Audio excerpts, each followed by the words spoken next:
Aceitem a gloriosa paz do Senhor Jesus.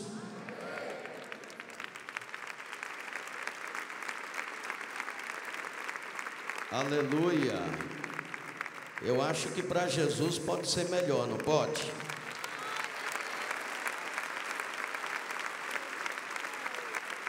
Pode melhorar um pouquinho ainda.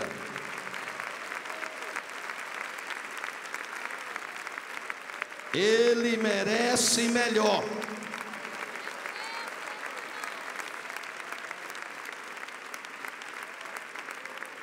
Aleluia. Eu quero louvar a Deus por esta oportunidade tão importante que o Senhor me concede.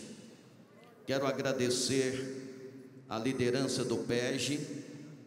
Quero agradecer a diretoria deste ministério pela confiança de me convidar para ministrar a palavra num evento tão importante como este. Na verdade, não me sinto capacitado para tal. Porém, o Espírito de Deus falará por mim. Aleluia. Louvo a Deus pela vida de vocês. Louvo a Deus por todos que estão nos acompanhando agora no Brasil e no mundo. Nem precisaria você abrir a Bíblia. Eu pedi para você abrir a Bíblia, mas é de praxe. Quando a gente vai ministrar a palavra, mesmo sabendo do tema, a gente pede para abrir a Bíblia. Então abra a palavra de Deus no tema desta conferência. Será que vocês estão cansados? Será que nós valorizamos a palavra? Quem é que valoriza a palavra aqui? Levanta a mão e dê um brado de glória. Então quem valoriza a palavra não vai arredar o pé. Vai ficar quietinho, mas com uma condição. Quando você sentir a presença de Deus, não é proibido soltar um glória a Deus, um aleluia. Aliás, nós somos pentecostais. Quem é pentecostal aqui, levanta a mão, dá mais um brado de glória. Acho que vocês me viram sentado ali. Eu estava meio torto assim, ó. Quem percebeu? Tem gente aqui que percebe, né? Resolveu me voltar um problema no nervo ciático. Eu liguei para o pastor Miqueias e quase que eu não vinha. Alguém aqui, alguns de vocês até oraram, né? Até oraram por mim. Eu estou aqui no sacrifício, mas estou. E tenho certeza que o Senhor se agrada do nosso sacrifício. Quem já encontrou o texto sagrado diz amém? Diz aleluia. Aonde você abriu a Bíblia? Hein? Lucas, capítulo 17, versículo 21. Lucas capítulo 17, versículo 21.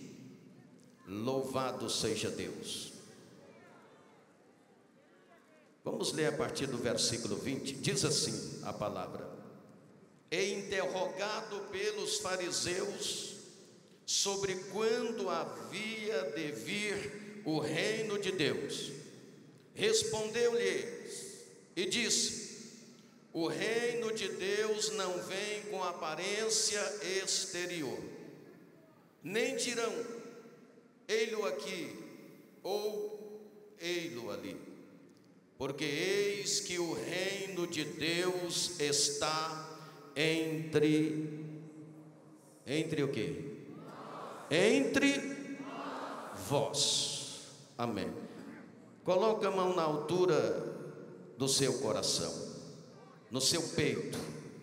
Curve a sua cabeça, fechem os teus olhos e orem dizendo assim, em voz alta: meu Deus, não, mais forte, meu Deus, eis aqui a sua palavra, que é santa, é fiel, é verdadeira, é poderosa, é inerrante, é infalível e é digna de toda a nossa aceitação. Senhor, o meu coração está aberto para receber a sua palavra e que esta palavra venha surtir efeitos essenciais, maravilhosos e sobrenaturais na minha vida. Senhor, fala comigo neste momento. Amém. Toma o seu assento em nome de Jesus. Só um minutinho, só um minutinho. Toma o seu assento. Desocupem as mãos, por favor. Desocupem as mãos. Coloca a Bíblia no colo. Isto. Agora eu quero ouvir glória a Deus misturado com palmas. Aleluia. Vamos melhorar. Para aquecer. O Espírito de Deus está aqui. Vamos melhorar mais. Melhora para Jesus. A Ele glória. A Ele louvor. A Ele adoração. Mas tem gente que não glorificou ainda. Aleluia.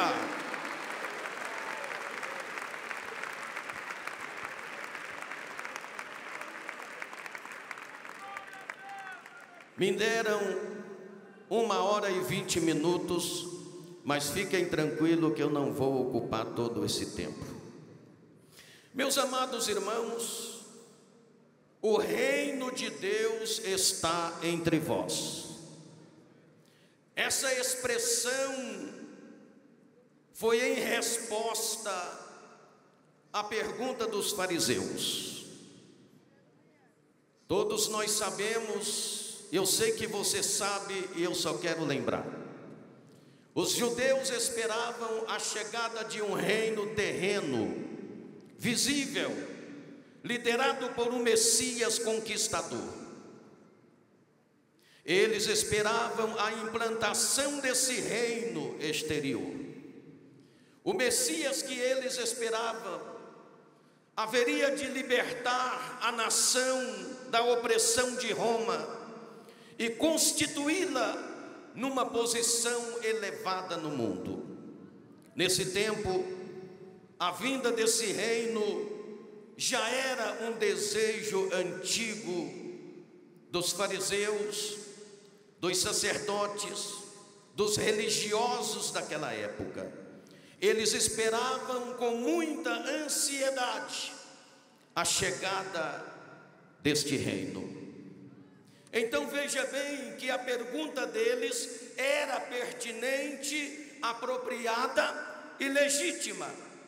No entanto, a mensagem principal da pregação de Jesus dizia justamente que o reino de Deus havia chegado. O próprio Jesus anunciou em Mateus capítulo 4, versículo 17: arrependei-vos, porque é chegado o reino dos céus.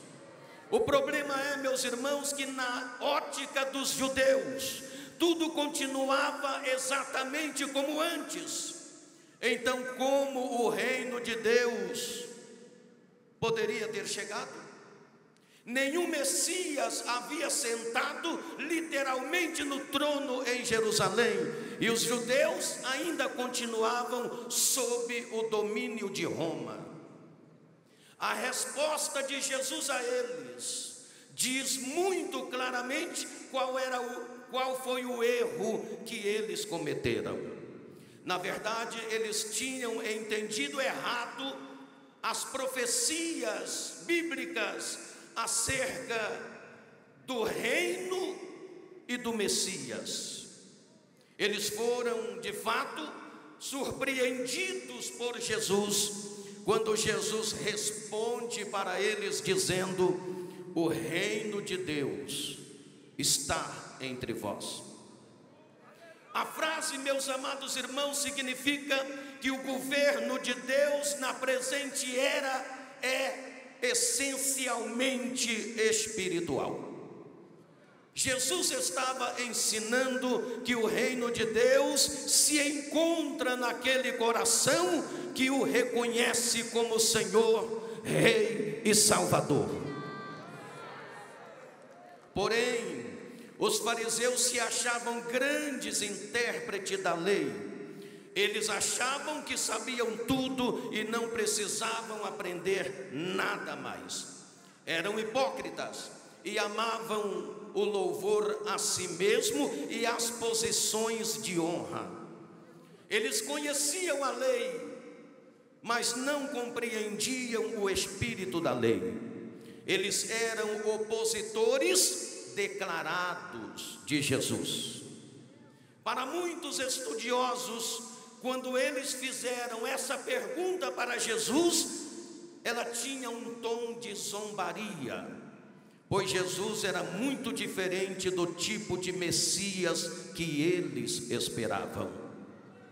Por isso eles se dedicavam ao máximo em tentar expor Jesus, com a intenção de qualificá-lo como falso.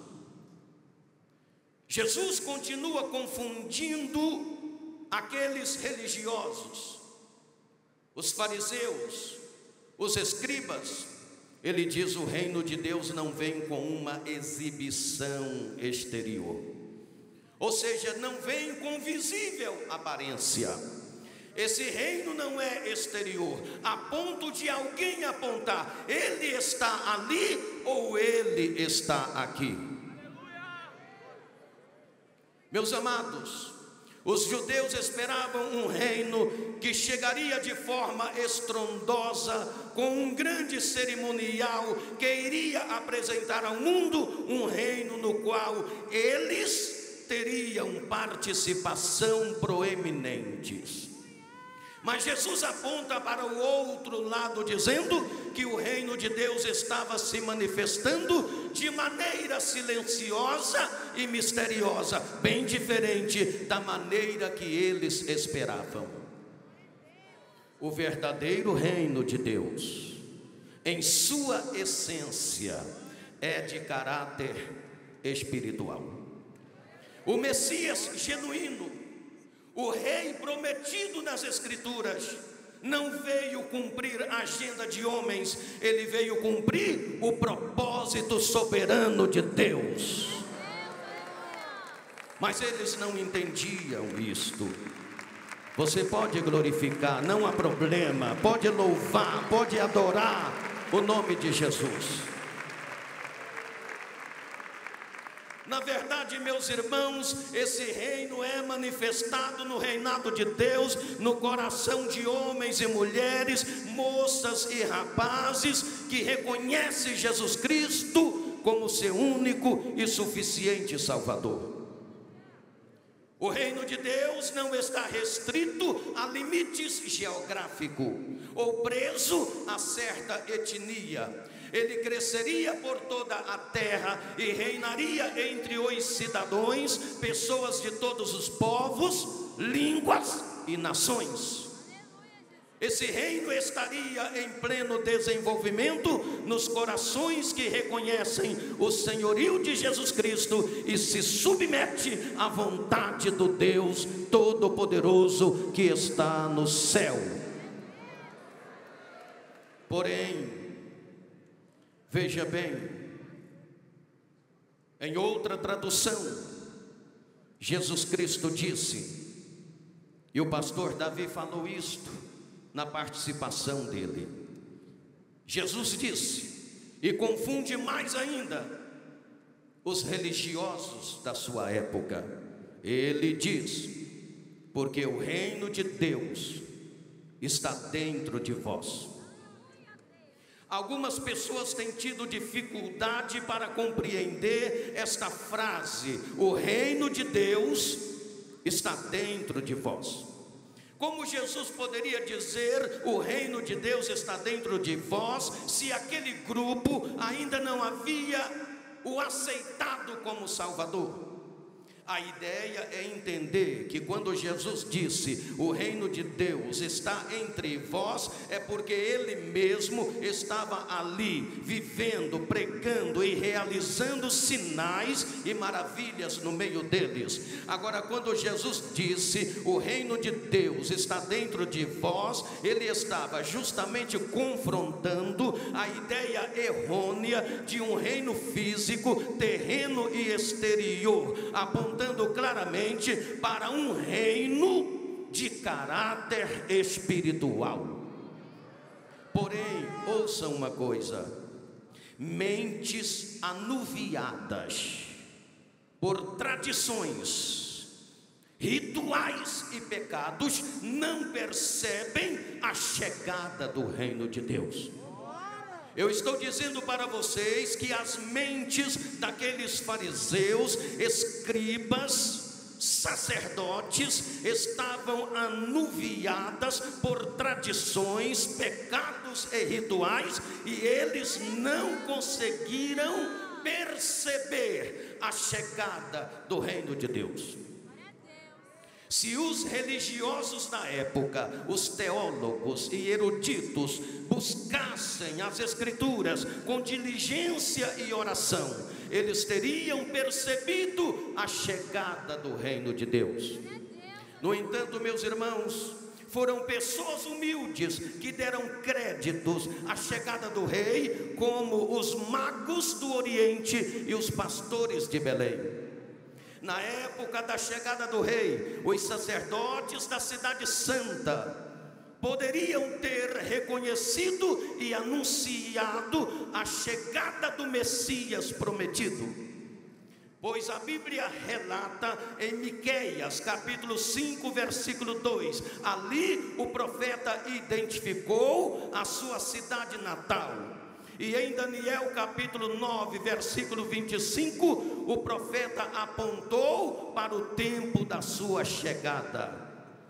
Então observa bem, com o mais profundo interesse, os anciãos de Israel deveriam estar estudando o local, o tempo e a circunstância do maior acontecimento da história, a chegada do reino de Deus. Porém,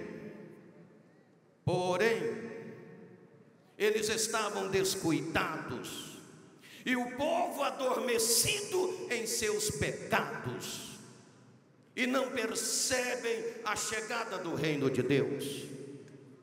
Ouça o que eu vou dizer. Naquela época, prezados irmãos, Jesus viu a igreja judaica como uma figueira estéril, coberta com uma capa de belas folhas, porém sem nenhum fruto precioso. Faltava-lhes o espírito de verdadeira humildade, penitência e fé. Em seu lugar havia orgulho, tradição, rituais, egoísmo e hipocrisia. Isto fica bem claro no capítulo 21, versículo 18 do Evangelho de Jesus, escrito por Mateus. O que é que nós temos ali, neste texto citado? Jesus está com os seus discípulos, e de longe Jesus avista uma figueira. Aquela figueira era belíssima, era o tipo de figueira modelo em Israel. Jesus vai se aproximando daquela bela figueira, e os seus discípulos o acompanham. Quando Jesus chega debaixo da figueira, a Bíblia Sagrada diz que Jesus começa a remover os galhos daquela figueira. Ele remove para lá e remove para cá os galhos da figueira. Os discípulos estão observando. Acredito eu que a princípio os discípulos pensam que Jesus estava admirando a folhagem bela da figueira, seus galhos recheados de belas folhas. Mas na verdade Jesus não estava admirando a aparência daquela figueira. Jesus estava removendo cada galho daquela figueira, e ele estava procurando frutos.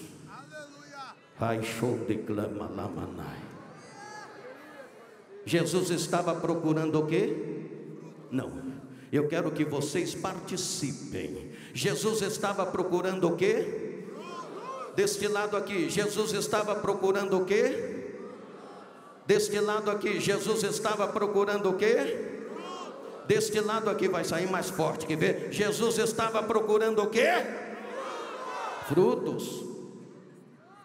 Mas a Bíblia Sagrada fala, e você conhece o texto, que Jesus não encontra frutos. Quando Jesus não encontra frutos, Jesus pronuncia uma palavra de maldição, e ele diz àquela figueira: nunca mais nasça fruto de ti. E a figueira secou-se imediatamente. Os discípulos ficaram pasmados, perplexos, estupefatos com aquele acontecimento, quando a figueira seca imediatamente. Meus amados, aquela figueira representava exatamente a igreja judaica. A figueira era viçosa, mas sem frutos. Isto significa dizer que Israel era só ostentação exterior. O templo, o sacerdócio, os ritos diários, as festas anuais e as cerimônias religiosas. Por baixo das belas folhas bonitas daquela figueira, Jesus estava procurando frutos. Jesus estava procurando frutos. Por baixo das folhas bonitas, a igreja judaica estava destituída de frutos. Não tinha graça, não tinha fé, não tinha amor, não tinha poder, não tinha santidade e nem tinha anelo para receber o Messias e nem para reconhecer a chegada do reino de Deus. Teriande clama labaxandarai, aleluia. Ei, você pode glorificar a Deus? Agora ouça bem. Essas coisas foram escritas não somente para os judeus naquela época, foi para nosso ensino também. Escuta-me, quantas igrejas hoje têm apenas folhas enfeitadas de templos suntuosos, sermões eloquentes, formalismo organizado, mas sem o poder do Espírito Santo, são infrutíferas e estão sentenciadas a secar até as raízes. No começo não era assim, mas o templo ficou famoso. Os líderes e seus membros esqueceram daquele que lhe dera fama, prestígio e nome.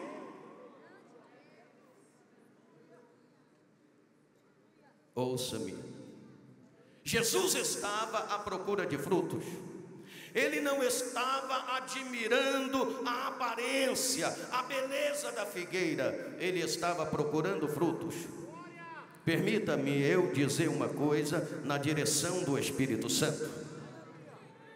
Por baixo de nossa bela organização, Jesus está procurando frutos.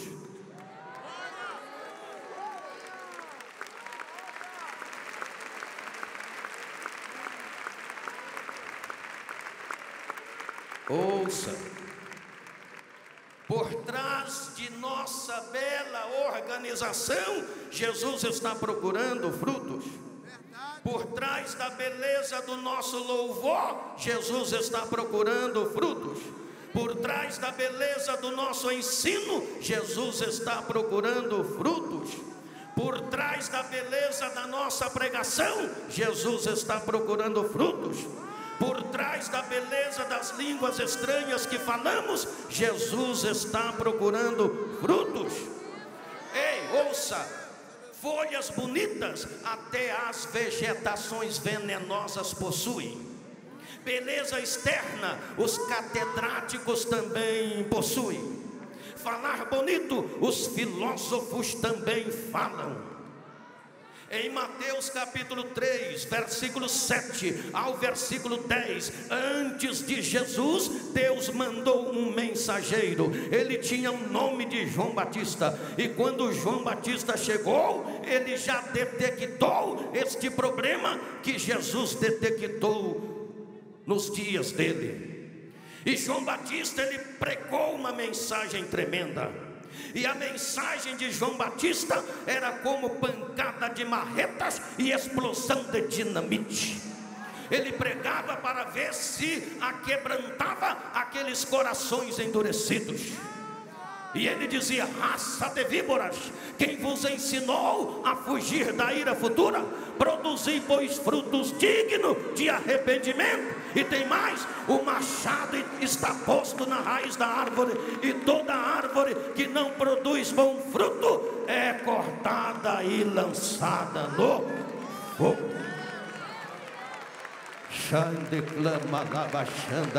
Aleluia. Ei, tem gente que deu o segundo, glória a Deus, mas o terceiro ficou engasgado e não saiu não. Jesus está procurando frutos.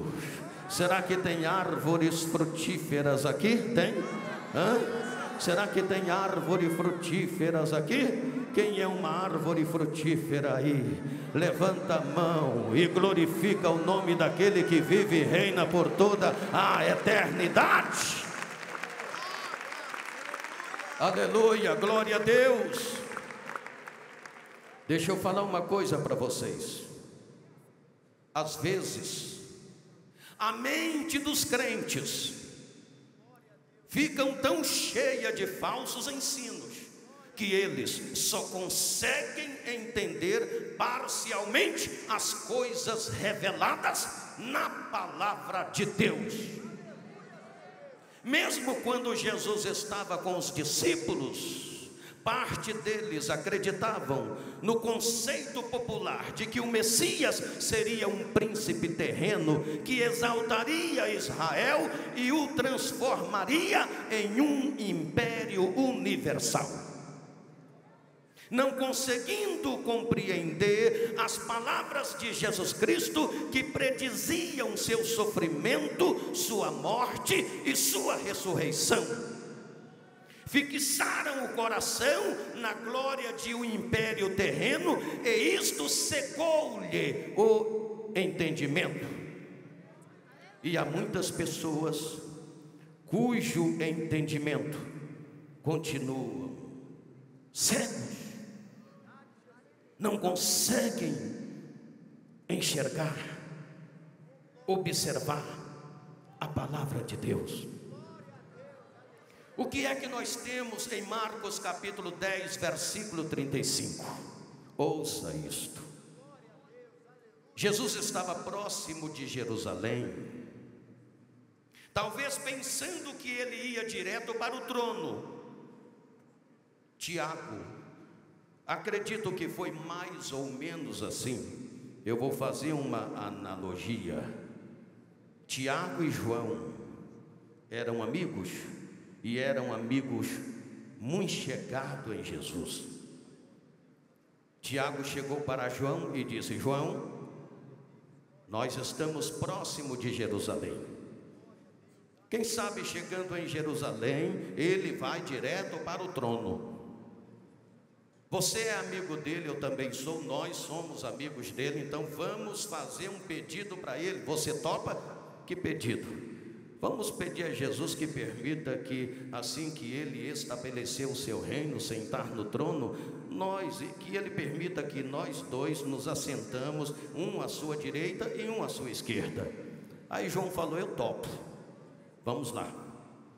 Marcos 10, 35. Aí chegou o João e o Tiago. Jesus, queremos fazer um pedido. Diga: permita-nos que eu e João, Tiago e João, né? Permita que nós nos assentamos, um à sua direita e outro à sua esquerda no trono. Jesus olhou para os dois e Jesus está vendo que os dois, até aquele presente instante, não havia entendido a natureza do seu reino. E Jesus falou, em outras palavras: vocês estão de brincadeira comigo? Vocês perderam o juízo? Perderam a noção? Vocês poderão beber o cálice que meu pai me deu? Ouça bem, eles pediram a Jesus posição de honra. Jesus lhe mostrou a cruz. Em outras palavras, Jesus estava dizendo o seguinte: vocês estão pensando que no meu reino é como na política, que se alcança posição e colocação de honra por amizade e influência? Vocês estão brincando comigo? O meu reino não é físico, o meu reino não é deste mundo, o meu reino não é exterior, o meu reino não é como na política, que se alcança posição e colocação de honra por amizade e influência. No meu reino é por merecimento e capacidade. No reino dele é por merecimento e capacidade. Ei, no reino dele é por merecimento e capacidade.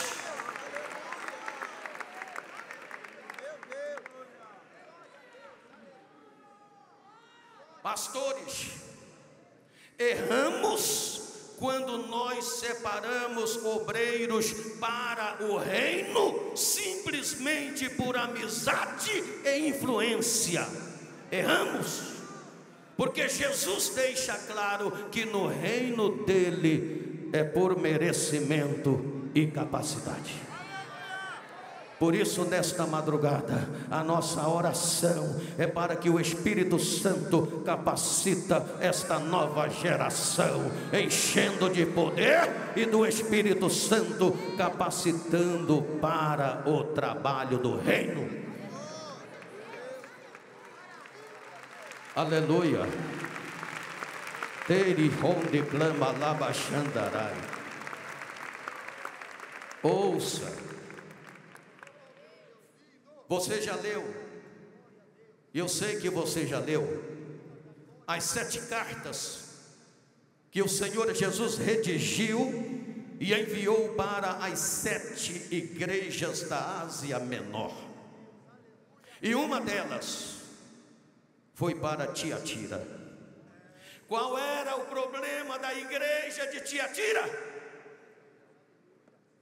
Jesus, na carta redigida à igreja de Tiatira, ele não deixou de mencionar pelo menos 5 qualidades louváveis que havia naquela igreja.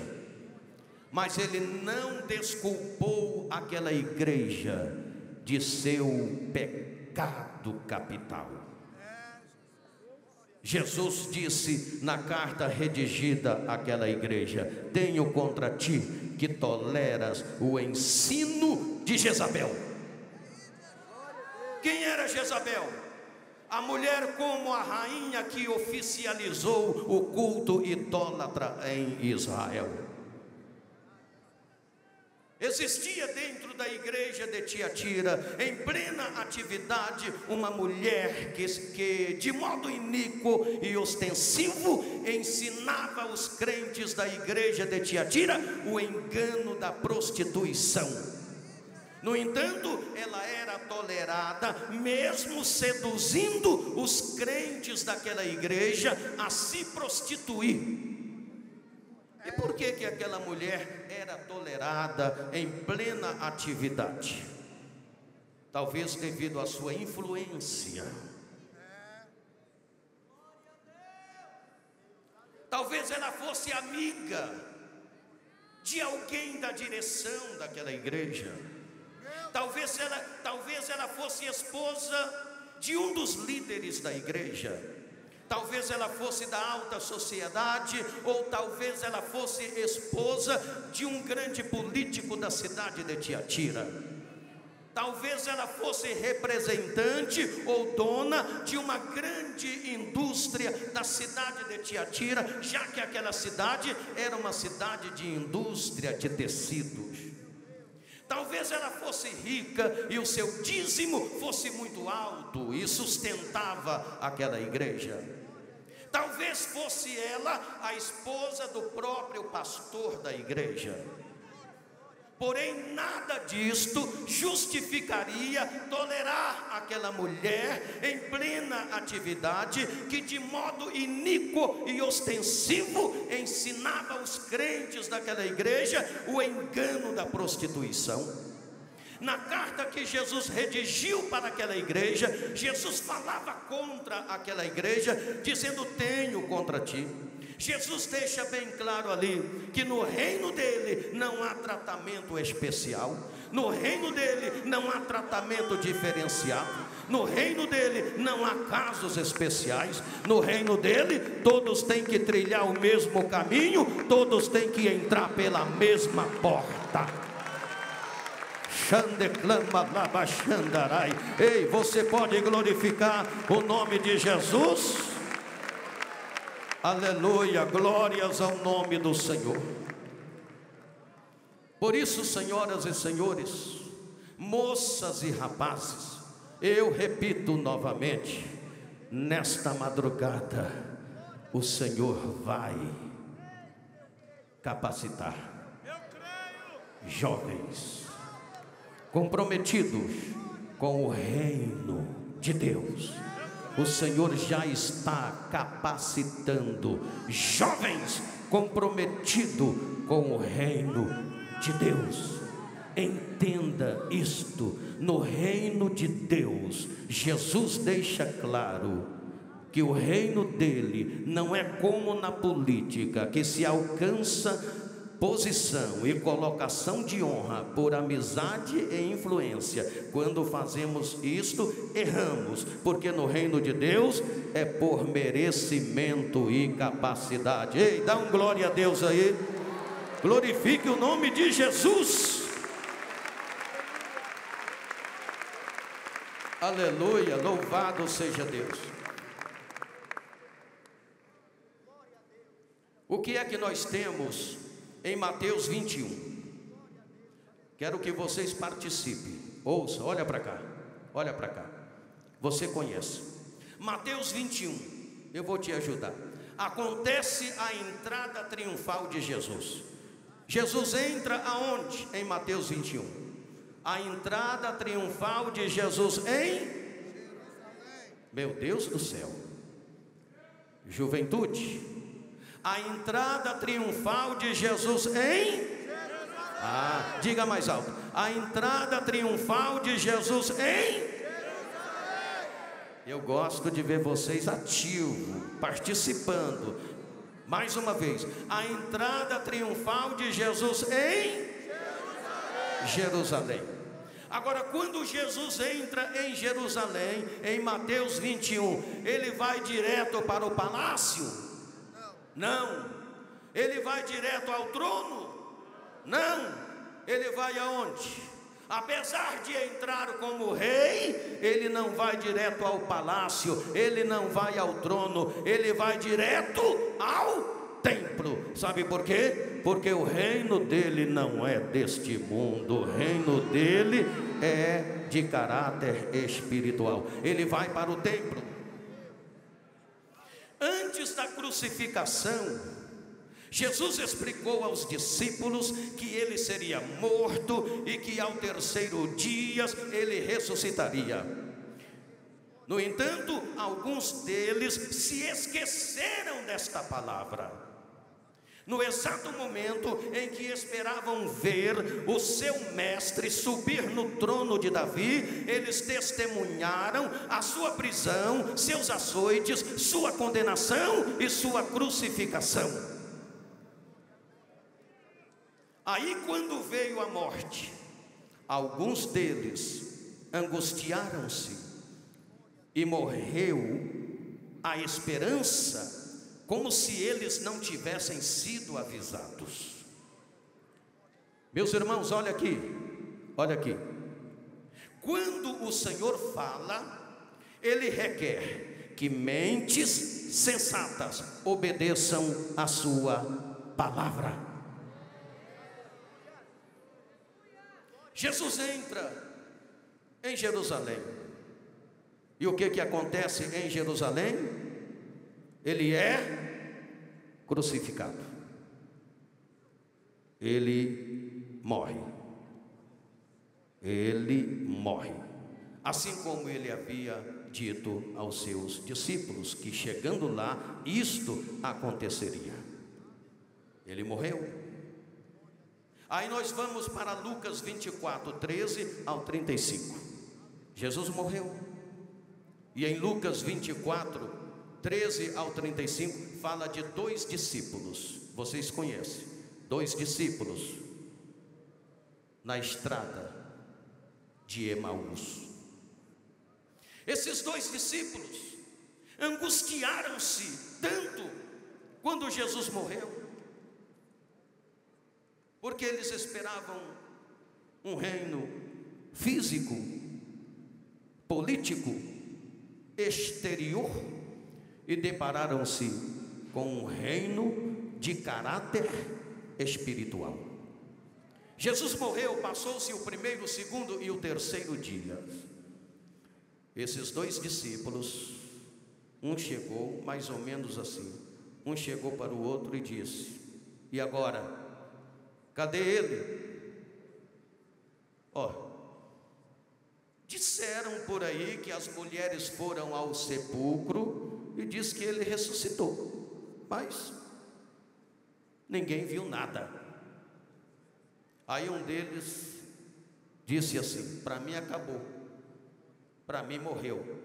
Como se dissesse assim: tudo que ele pregou foi uma farsa. Quer saber de uma coisa? Eu vou voltar para Emaús. Aí o outro falou assim: eu também vou, para mim também acabou. Aqueles dois discípulos abandonaram Jerusalém, abandonaram o trabalho do reino, abandonaram os demais discípulos em Jerusalém, botaram os pés na estrada a caminho de Emaús e estavam indo embora, reclamando. Talvez eles diziam, caminhando: de que valeu a gente seguir ele esses 3 anos? De que valeu? Desanimados, voltando para Emaús, abandonando a igreja em Jerusalém, abandonando o ministério, abandonando o trabalho do reino. Dizem por aí que a esperança é a última que morre, mas a desses dois discípulos já passou pelo processo de decomposição. A esperança já caiu no poço lamacento e escorregadio da desesperança. Aqueles dois discípulos lembravam fielmente, como se tivesse um projetor de filme em suas mentes, cena por cena, do momento em que Cristo foi calado, humilhado, cuspido, chicoteado e torturado até a morte. Aquelas cenas represavam aquelas dolorosas imagens para seus corações sangrarem cada vez mais. Indo para Emaús, eles iam se lamentando pela estrada de Emaús. Senhores, era o terceiro dia. Com certeza aquele dia era o dia mais importante para a humanidade. o dia em que Cristo ressuscitou, o dia em que a morte foi vencida, o dia em que Deus triunfou sobre o mal e sobre a morte. Como podemos explicar o sentimento de desânimo, decepção e frustração daqueles dois discípulos? Se era dia de vitória, porque eles estavam derrotados?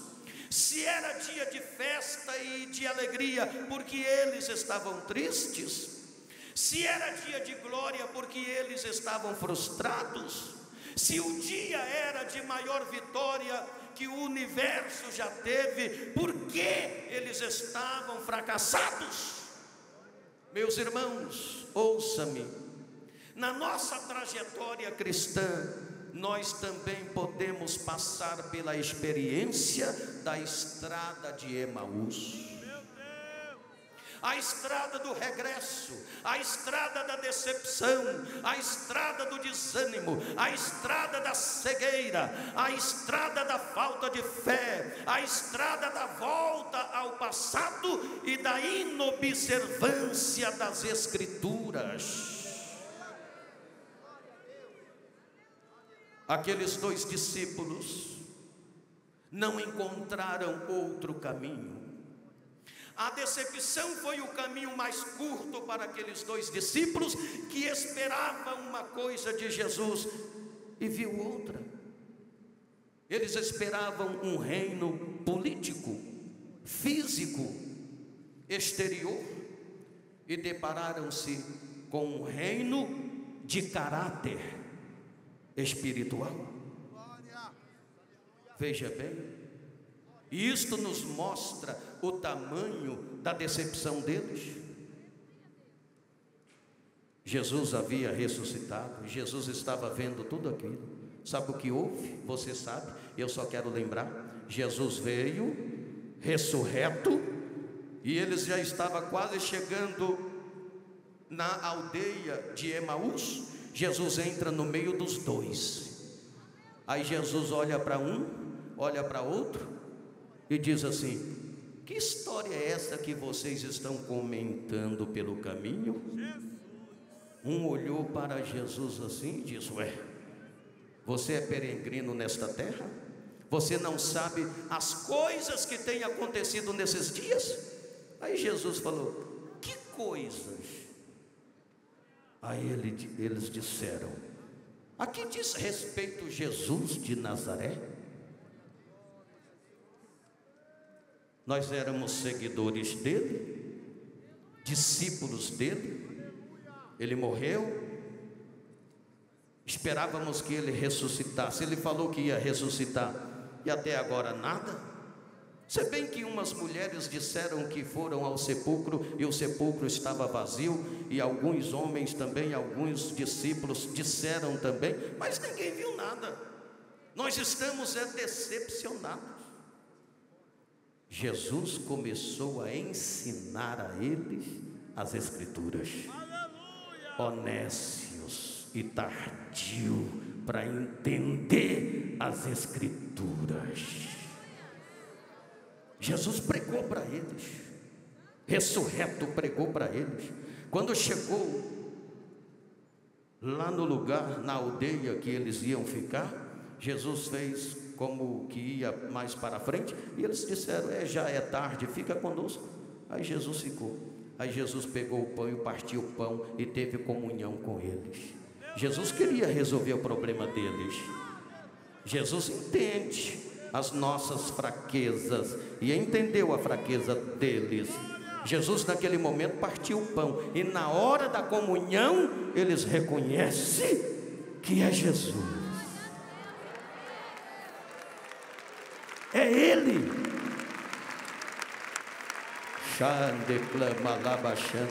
Aleluia, glória a Deus. Na hora da comunhão, eles reconhecem que é Jesus. E quando eles reconhecem, Jesus se ausenta. Aí a gente vai ver o versículo 33 de 24 de Lucas. O que é que aconteceu naquele momento? Um falou para o outro: é ele ressuscitou. Vamos voltar para Jerusalém. O que é que acontece? A retomada da carreira. Eles voltam para Jerusalém. Para onde estavam os outros? Eles voltam para quê? Eles voltam para somar, eles voltam para o trabalho, eles voltam para estar juntos, eles voltam para arregaçar as mangas e avançar com o trabalho do reino. Eles voltam para Jerusalém. Aleluia, louvado seja Deus. Senhores, irmãos e irmãs, é possível que eu esteja falando com crentes que se decepcionou, e quem sabe se decepcionou com a igreja, se decepcionou com o pastor, se decepcionou com alguma coisa, e isso traz consequência, como o desânimo, o retorno ao pecado, a volta à velha vida. Eu quero lhe aconselhar, você que já está com um pé na estrada de Emaús, e tem gente que já está com os dois pés na estrada de Emaús, e tem gente que já está chegando a Emaús, e tem gente que já chegou a Emaús. O Senhor está dizendo: volta. Ele te entende, mas Ele está dizendo: volta. Ele está dizendo: volta, retoma a carreira, abraça o trabalho do reino, retoma a carreira, volta para Jesus. Volta. Aleluia. Deixa eu falar uma coisa para vocês. Satanás, ele tem levado muitos crentes a olhar para falsificadores da palavra como guia, em vez de buscar os ensinos da palavra de Deus e ter Jesus Cristo como seu guia verdadeiro. Quando Cristo veio, o povo comum o ouviu com alegria, as multidões afluíam para ouvir a sua palavra, porém os sacerdotes e os líderes da nação se encheram de preconceitos contra ele e seus ensinos, e rejeitaram as evidências de que ele era o Messias e de que o reino de Deus havia chegado. Foram esses falsos mestres que levaram a nação judaica a rejeitar o Redentor. É preciso que nós tomemos cuidado, e muito cuidado, e atentamos para a palavra de Deus, e atentamos para a palavra de Deus, porque ela é o nosso guia. Satanás é especialista em citar a Bíblia, dando a própria interpretação, na esperança de nos fazer tropeçar. Devemos estudar a Bíblia, a palavra de Deus, com o coração humilde, enquanto vigiemos a todo instante os enganos de Satanás, para não cairmos no laço dele. Muitas pessoas alegam que não faz diferença aquilo em que você crê, se você levar uma vida sincera. Mas a Bíblia mostra que a vida é moldada pela fé. Se na verdade a palavra de Deus, a luz está ao nosso alcance, e nós escolhemos as trevas a escolher a luz, então já estamos entrando no caminho da condenação, pois Jesus falou que a condenação é esta: a luz veio ao mundo e os homens amaram mais as trevas do que a luz, porque as suas obras eram más. Ouça bem. Pode louvar, não há problema, pode glorificar a Jesus.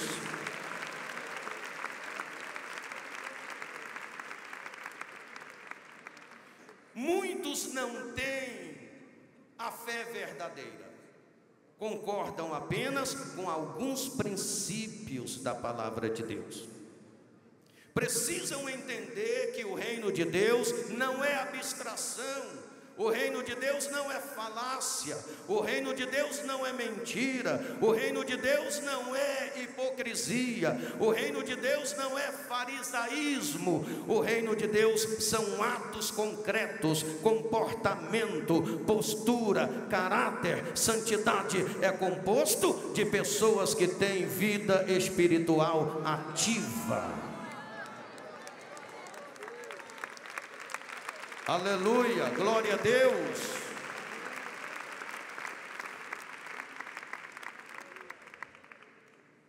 Paulo disse, eu estou correndo para encerrar. Paulo disse em 2 Coríntios, capítulo 2, versículo 11: cuidado com os ardis de Satanás. O que Paulo estava dizendo com isso?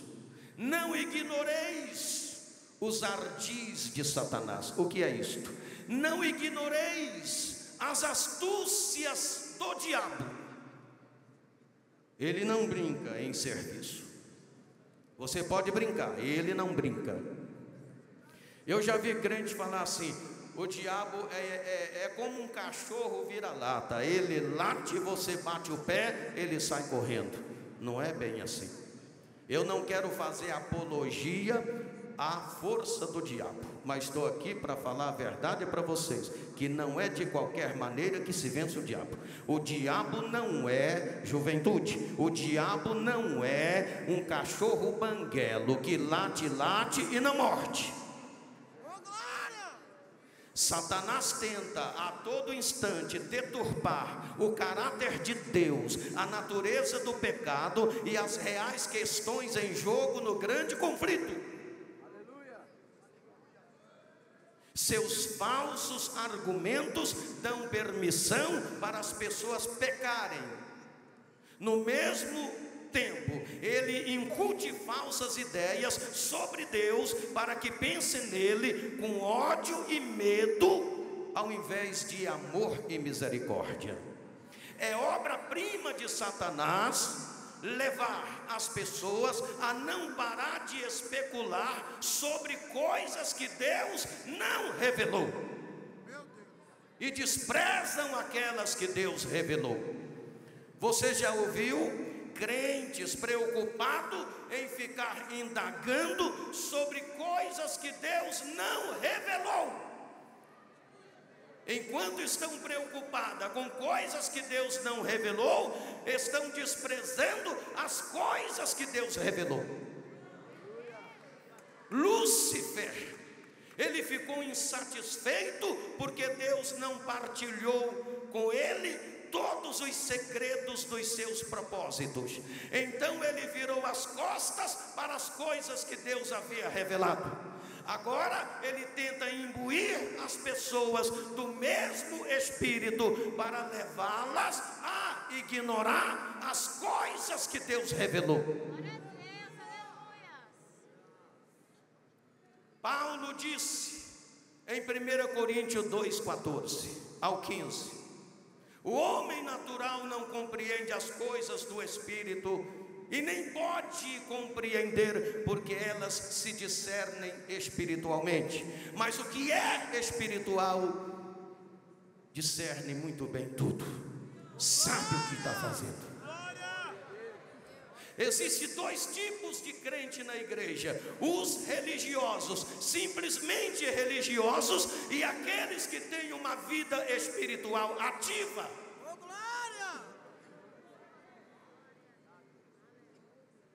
Desde o dia em que Caim e Abel levaram suas ofertas perante Deus, houve uma mistura de bons e maus entre aqueles que prestam culto a Deus. Qual era a diferença de Abel e Caim? Caim era simplesmente religioso, Abel tinha uma vida espiritual ativa. Caim e Abel moravam debaixo do mesmo teto. Caim e Abel assentavam-se na mesma mesa para alimentar-se. Caim e Abel rendiam homenagem ao mesmo pai, Adão. Caim e Abel adoravam ao mesmo Deus. Caim e Abel trabalhavam no mesmo campo. Caim e Abel eram conhecedores da verdade. Caim e Abel conheciam a gravidade do pecado. Caim e Abel viviam na dispensação da consciência. A chuva que caía sobre Abel caía sobre Caim. Caim está condenado, Abel está no paraíso. Qual era a diferença? Caim era só religioso, Abel tinha uma vida espiritual ativa. Aleluia. Quem é que tem uma vida espiritual ativa aqui? Ei, levanta a mão e glorifica o nome de Jesus. Irmãos, nós estamos vivendo um tempo de agitação. É preciso que tenhamos senhores jovens. Interessante, né? Chamar os jovens de senhores. Juventude. Estamos vivendo um tempo de agitação. Precisamos ter uma vida espiritual ativa. Paulo disse que nesse tempo de agitação, muitas coisas que constituem o presente século mal serão removidas. Tudo que está relacionado ao pecado e o egoísmo. A igreja precisa entender a natureza do reino de Deus. Deus abala tudo aquilo que é abalável para revelar aquilo que verdadeiramente é inabalável.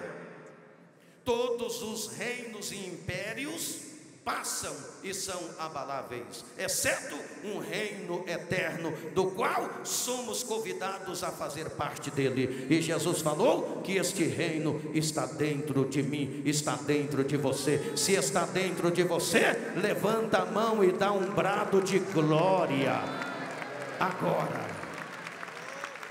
Aleluia, glória a Deus. Tempo de agitação. O mundo está abalado.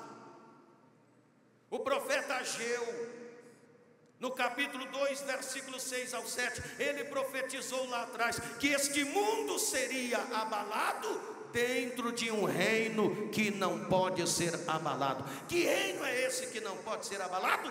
Esse reino que Jesus falou está dentro de vós. O mundo está abalado. As nações estão abaladas. Qual a nação que nesses últimos 2 anos não abalou?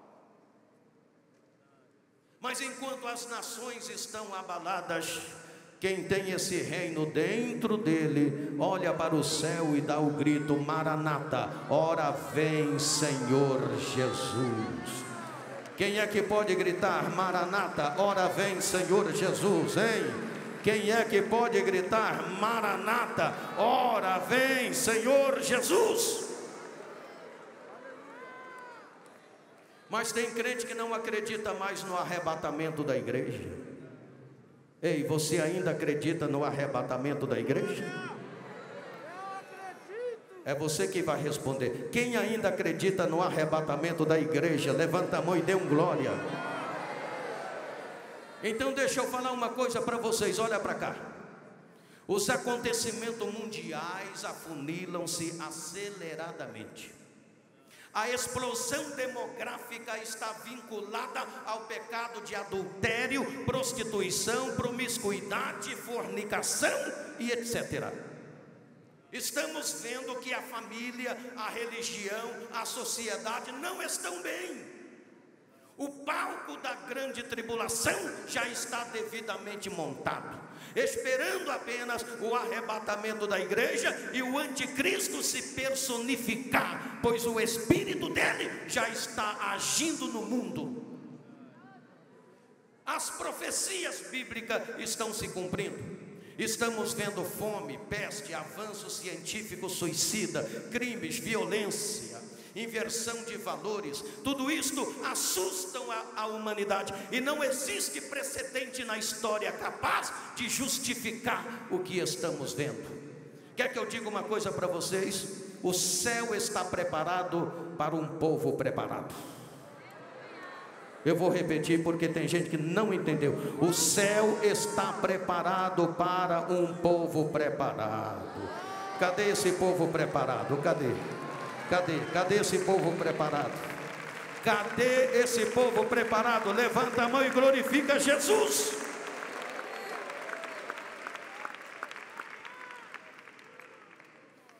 Os filhos do reino devem estar em alerta. Juventude, os filhos do reino devem estar em alerta.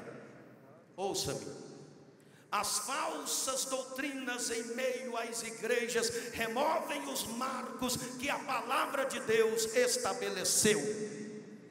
Poucas pessoas param depois de rejeitar apenas uma verdade bíblica. A maioria dos crentes deixam de lado um princípio da palavra de Deus após outro, até rejeitar toda a fé cristã. Muitas pessoas na igreja veem a palavra de Deus com desconfiança, porque ela repreende e condena o pecado. Aqueles que não querem ou que não estão dispostos a obedecer à verdade, tentam subverter sua autoridade. Deixa eu falar outra coisa para vocês. Satanás sabe que quando a verdade é aceita com amor, ela liberta e santifica. Por isso ele tenta substituí-la por uma falsa teoria, fábulas ou outro evangelho que não exige claras decisões. Eu vou falar algo aqui, mas deixa eu dizer uma coisa para que não me interprete mal. Eu não faço apologia à ignorância. Eu sou daqueles que digo que os crentes precisam ter a mente aberta. Crente não pode ser de mente fechada. E outra coisa que eu vou dizer: crente não precisa inventar pecado. Já tem tanto pecado no mundo e está cheio de crente inventando pecado, e a gente é especialista em inventar pecado onde não há pecado. Pecado não é aquilo que você acha que é pecado. Pecado é aquilo que a Bíblia diz que é pecado. Agora permita-me eu falar uma coisa, ouça-me.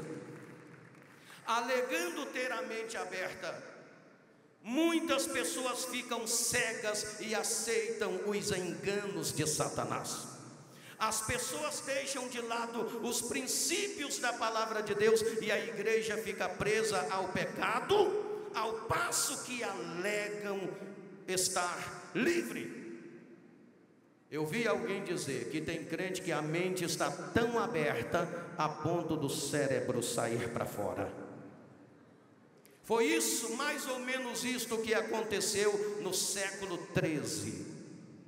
Tomás de Aquino vai visitar o Papa Inocêncio II. Ele encontra o Papa Inocêncio II numa suntuosa sala, contando uma grande quantidade de dinheiro. Inocêncio II olha para Tomás de Aquino com um sorriso no rosto e ele diz: Tomás, agora a igreja não precisa mais dizer como Pedro e João disseram lá atrás: não tenho prata nem ouro, porque a igreja tem muita prata, muito ouro, muito poder aquisitivo. Tomás de Aquino olhou para o Papa e disse: Inocêncio II, isso é verdade, a igreja não precisa mais dizer não tenho prata nem ouro, como disseram Pedro e João lá atrás, mas tem uma coisa também que a igreja não pode dizer mais. O que, Aquino? A igreja também não pode dizer mais: em nome de Jesus Cristo, levanta e anda. Eu entendo, meus irmãos, que na igreja de Deus pode faltar muitas coisas, mas uma coisa que não pode faltar é o poder e a unção do Espírito Santo de Deus. Aleluia, glórias ao nome de Jesus. Você pode dar glórias ao nome de Jesus? Eu glorifico a Deus, porque aqui ainda se pode dizer: em nome de Jesus Cristo, levanta e anda. Ouça-me. Satanás é capaz de criar uma falsificação que se parece tanto com a verdade, capaz de enganar aqueles que querem evitar o sacrifício que a palavra de Deus requer. Mas é impossível para Satanás enganar um crente que deseja honestamente seguir a Cristo pelo áspero e desejoso caminho da cruz, sem se preocupar com o preço. É difícil para Satanás enganar essa juventude. Eu vou repetir. É difícil para Satanás enganar essa juventude que está determinada, que se entregou a Cristo sem reserva. E a Bíblia fala a respeito dessa juventude. Enquanto muitas pessoas dizem que a juventude é a parte mais fraca, a Bíblia até diz diferente. Eu vos escrevi, jovens, porque sois fortes, já venceste o maligno, e a palavra de Deus habita em vós.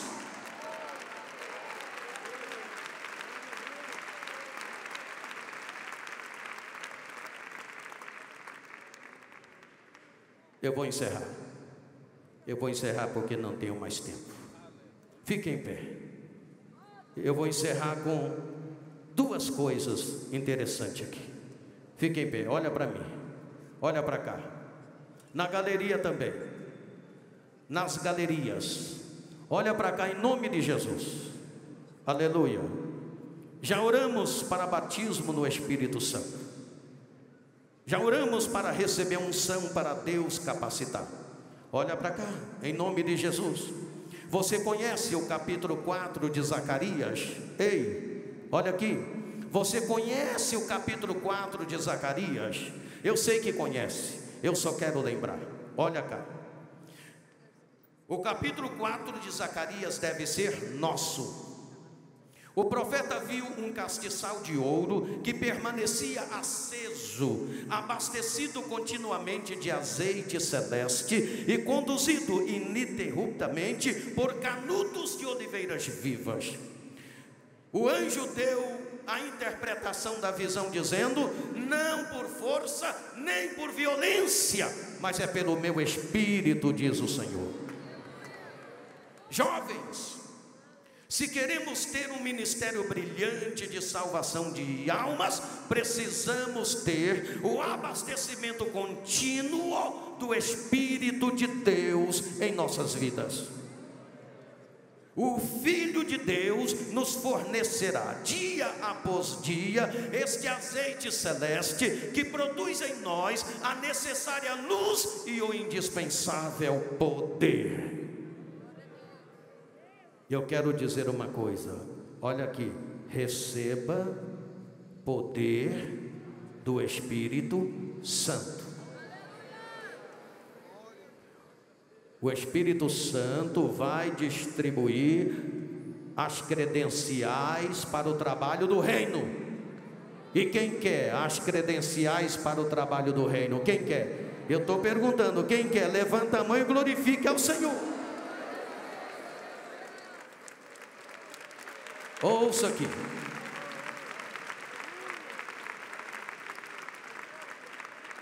Ouça aqui. Agora eu encerro, pastor Miqueias. Eu encerro. Quem quer receber unção? Mais uma vez, quem quer unção? O que é unção? Você sabe o que é unção? Olha para cá. Certo dia, um jovem aproximou-se de um ancião, um homem de Deus, e perguntou: pastor, o que é unção? Eu quero receber unção. Aquele velho pastor olhou para aquele jovem com toda calma, sem pressa alguma. Ele disse: meu filho, olha para mim. E o jovem olhou para ele. E ele olhou e disse: meu filho, você está vendo aquele passarinho cantando em cima do poste? Sim, pastor. Filho, você está vendo aquele boi pastando no campo? Sim, pastor, estou vendo. Meu filho, Isso não é unção. Pastor, o que é unção? Meu filho, quando você vê um boi cantando em cima do poste e um passarinho pastando no campo, olha aqui, isso é unção. Você não entendeu? O que é que o pastor está dizendo com isso? Ele está dizendo que a verdadeira realidade da igreja é sobrenatural. Ouça-me. A verdadeira realidade do reino de Deus é sobrenatural. Se tudo que nós temos é boi pastando no campo, é passarinho cantando em cima do poste, então não temos nada além do que o mundo tem.